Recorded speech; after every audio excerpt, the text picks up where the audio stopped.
نرجع ونكمل قصتنا. عشان يكتسب مهارة جديدة من مهارات الفئة لازم يرفع مستوى مهارته لواحد، وساعتها يقدر انه يا اما يكتسب مهارة جديدة او يرفع مستوى مهارته عشان يقدر يتعاقد مع وحشين بدل وحش واحد. وبعدها بدأ يشوف المهارات العادية واللي ما كانتش بتيجي برفع المستوى زي مهارات الفئة، وده لانه لازم يشتريها بالنقاط عشان يقدر انه يستخدمها. ويبدأ انه يبص على كتب المهارات الموجودة وبيشوف شوية كتب للتمارين، ودي هتساعده في انه يحسن قوته بشكل عام. ودي بعد ما يشتريها وبيقدر انه يستخدمها وبتخليه يعمل التمارين اللي متحددة فيها تلقائيا، وده هيساعده في انه يخلي احصائياته تزيد شوية بشوية. وبالنسبة للاحصائيات اللي هو هيزيدها في الحقيقة انه يقدر يزيد كذا حاجة في نفس الوقت على حسب جودة المهارة اللي هيشتري كتابها. بس في مشكلة هتقابله، وهي انه في حدود لاحصائياته بما انه لسه في المستوى الصفر هو اغلب الناس. وحل المشكلة دي هي جرعة اسمها جرعة الترقية، ودي بتخليه يترقى لمستوى واحد، وده بيزيد الحدود الممكنة لاحصائياته، وكل ما ياخدها بيحصل نفس التأثير. ويبص بعدها على احصائياته عشان يشوف هو محتاج يعمل ايه دلوقتي. واول حاجة بيلاحظها هو ان في واحدة من احصائياته واللي هي الروح المعنوية نقاطه فيها 8، يعني بأقلية نقطة واحدة فيها ويكون وصل لأعلى حاجة.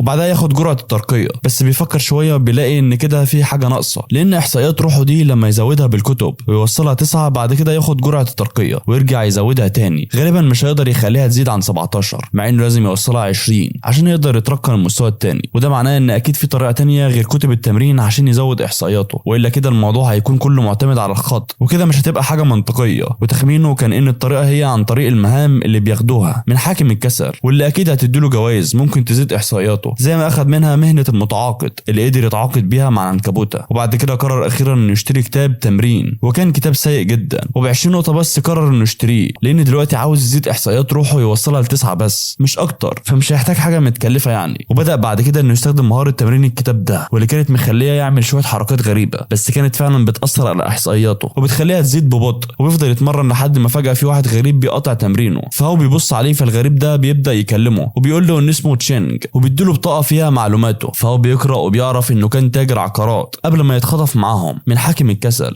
وبيبدأ تشينج بعد كده انه يوضح له سبب ان جاي يكلمه، فقال له ان جاي يدعوه انه يدخل فريق. فهو بيستغرب ومبقاش فاهم هو يقصد فريق ايه بالظبط. فتشينج بيرد عليه على طول وبيفكره بان حاكم الكسل كان قال حاجة قبل ما يسيبهم، وهي ان اللي هيموت في المهمة دي هيودع خلاص. وعشان كده هو وباقي الناس قرروا انهم يعملوا فريق ويساعدوا في بعض عشان يزيدوا من احتمال انهم يفضلوا عايشين. وقبل ما هو يرد عليه بيشوف رأي نظامه عنه، فبيعرف منه ان تشينج ده تاجر عنيد جدا ما عندوش مشكلة يحاول مليون مرة عشان زبونه يقبل، واهم حاجة عنده انه يعامل زبونه دايما كويس، تاجر فاهم يعني. بس هو بيقرر انه يرفض دعوته لانه لسه مش ناوي يتعاون مع الناس. وفجأة هما واقفين في واحد تاني اسمه الكابتن لو، وبيجي وبيقول لتشينج يسيب هاو اللي واضح انه مش ناوي يدخل فريقه. وساعتها فعلا تشينج بيقرر ينسحب ويسيبه، وبيتمنى انهم يتعاونوا مع بعض في المستقبل حتى لو ما كانوش فريق واحد، وبيمشي. بعدها هو بيشكر لو وبيبدأ يفكر اللي هو نفسه لو كيكسين اللي تصنيفه كان الخامس في ترتيب نقاط اول مهمة، فما بيكونش واثق فيه. فبيشوف احصائياته ورأي النظام عنه، فبيلاقي انه احصائياته كلها اعلى من 5، والنظام بيقول له انه قوي جدا، وبيقولوا لبعض بعد كده اسمائهم. وبيطلع فعلا هو المصنف الخامس، وبيقدر يعرف من احصائياته هو ازاي قدر انه يجمع النقاط دي كلها لان نقاطه كانت عاليه جدا بالنسبه لاي حد. وكمان واضح انه اشترى كتاب تمرين وبيمرن بيه دلوقتي 3 من احصائياته. وبعد كده بيساله لو تشينج اللي من شويه كان عاوز يستغله وياخد نقاطه مش بس يدخله في فريقه زي ما كان بيقول. وفعلا لون بيقول له ان دي كانت نيه تشينج الحقيقيه، وده بسبب انه شاف معاه الساعه اللي بتخليه يقدر يشتري حاجات بره المتجر واللي هو كان اشتراها، وده لان الساعه دي اكتر حاجه قيمة في المتجر يعتبر وبسعر حلو. وده معناه انه مش زي باقي الناس اللي اما اشتروا حاجة واشتروا حاجات عشوائية. وبعدها بدأ يقول له انه برضه عنده فريق ومتكون من حوالي 50 عضو، ويعتبر هو اقوى واحد فيهم، ودلوقتي هو بيدور على حد كويس يقدر يساعده في قيادة الفريق. وبيسأله لو هو مهتم يدخل فريقه ويقرر. ومع انه دخول فريقه بيبقى باين على انه فرصة كويسة، بس برضه هو ما بيكونش واثق فيه زيه زي تشينج، فبيقرر انه يرفض عشان ما يوديش نفسه في داهية بالغلط، بالذات علشان هو دلوقتي مش محتاج يعتمد.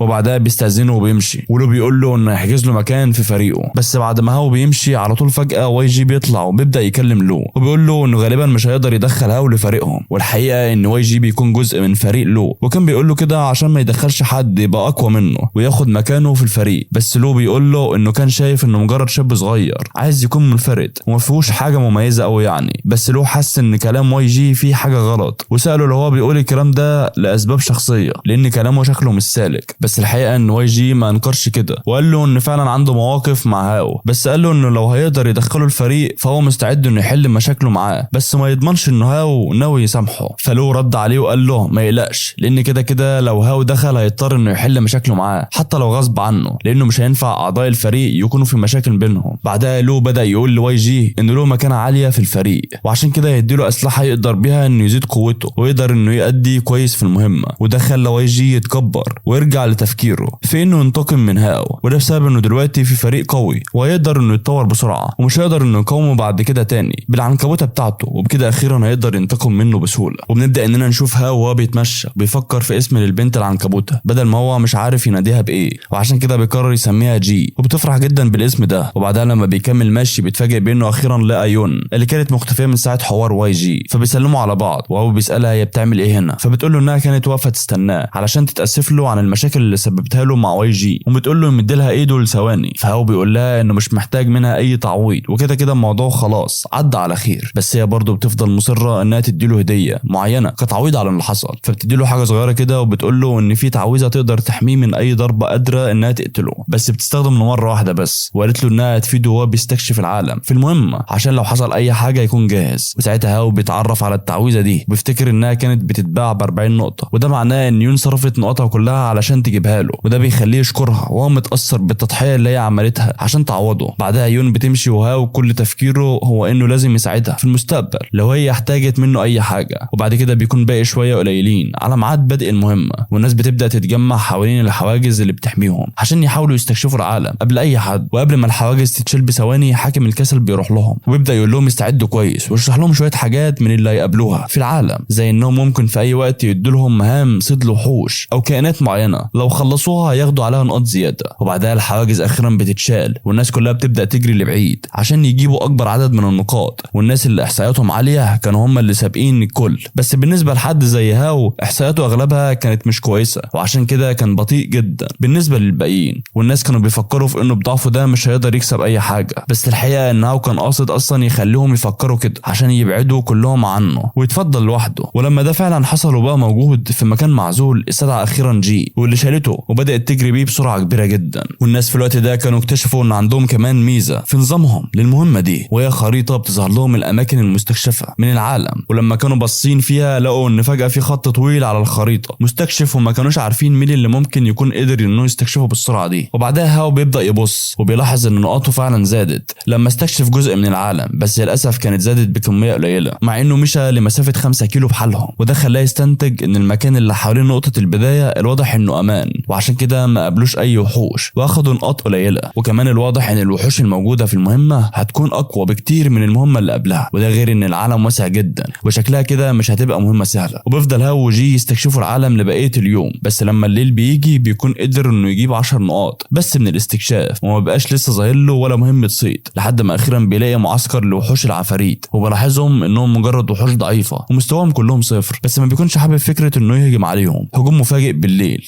بما ان كده كده اقوى منهم ويقدر يهزمهم في اي وقت. بس النظام فجاه بيظهر له اخيرا مهمه صيد لو خلصها بتديله 5 نقاط، بس في شرط لو عمله ياخد 5 نقاط زياده، والشرط ده كان انه يهجم هجوم مفاجئ عشان يضمن فوزه. وده بيخليه يغير رايه ويقرر النقاط الزياده بتخليهم اهم من انه يستعرض قوته. فبيقول لجي واللي فعلا لما بتهجم عليهم هجوم مفاجئ هاو بياخد ال5 نقاط الزياده قبل حتى ما يكمل المهمه. ولما كل العفاريت بيموتوا بياخد ال5 نقاط الاساسيه، بس قبل ما العفاريت كلهم يكونوا ماتوا واحد منهم بيلحق انه ينفخ في بوق كان معاه، والبوق ده بيطلع صوت عالي وبيخلي باقي العفاريت اللي حوالين المكان يجروا بسرعه عشان يلحقوهم. ومع انهم مجرد عفاريت بس المره دي العفاريت كانوا اقوياء، وده لانهم كانوا جاهزين للقتال. وده بيخلي هاو دلوقتي في مشكله لان جي ما عادتش قادره انها تفوز بسهوله، ولو العفاريت اكتشفت مكانه هيروح في داهيه، واغلب الطرق اللي ممكن يهرب بيها مستحيله. فبيفضل واقف مكانه من غير ما يتحرك ويفكر في اي طريقه عشان يهرب، بس ما فيش اي طريقه. وكمان الوضع بيتحول للأسوأ لان في نوع معين من العفاريت العفاريت اللي عنده مهارات تتبع قويه بيبدا انه يظهر مع باقي العفاريت اللي بتهاجمهم. وساعتها في حل اخير بيجي في باله، وهو انه يشتري حاجه من المتجر عن طريق الساعه اللي معاه. فبيسال الساعه بسرعه عن اي طريقه تخليه يقدر يهرب بسرعه. فالساعه بتشرح له عنصرين بس هما اللي ممكن يساعدوه في الموقف ده. فبيقرر انه يشتري واحد من العنصرين دول، وبيكون عباره عن تعويذه نقل بتستخدم مره واحده وبتسمح له انه ينتقل لمكان عشوائي امن على بعد 1 كيلو من مكانه، وكمان سعرها نقطتين بس. لكن مشكلتها هو ان لازم يستخدمها وهو بيستخدمها يفضل في امان من غير ما اي حاجه تهاجمه لمده 10 ثواني. وعشان كده هو اشتراها على طول عشان يلحق يستخدمها قبل ما العفريت تكتشف مكانه. وبيبدا انه يستخدمها وبيطلب من جي تستحمل 10 ثواني بس، وساعتها هما الاثنين هيكونوا في امان. وفعلا الثواني بتعدي والتعويذه بتشتغل وبيقدر انه ينتقل لمكان بعيد. وبعدها هو بيبدا يبص حواليه وبيلاحظ ان جي هي كمان انتقلت معاه، وده لانه لما انتقل بقى بعيد جدا عنها، فكان لازم انه مهارته تشتغل لوحدها وتستدعيها تاني عنده. بس جي بتبدا تفكر في اللي حصل وبتبدا تحس بالزعل انها ما كانتش قويه كفايه انها تحميه، واضطروا في الاخر انهم يهربوا. بس هو بيقول لها ما تقلقش لان خسارتهم دي كانت بسبب ان العفاريت اعدادهم كانت كبيره، وطبيعي انهم ما يقدروش يفوزوا على كل دول وهم مش مستعدين. وقال لها برضه انها ما تيأس، وده لانه ناوي ينتقم وعنده خطه كويسه هيقدروا انهم ينتقموا بيها بسهوله. وبس كده يا صديقي العسل، عاوزك قبل ما تمشي تصلي على النبي عليه افضل الصلاه والسلام وتدوس لايك، وان شاء الله استناك الاجزاء اللي جايه.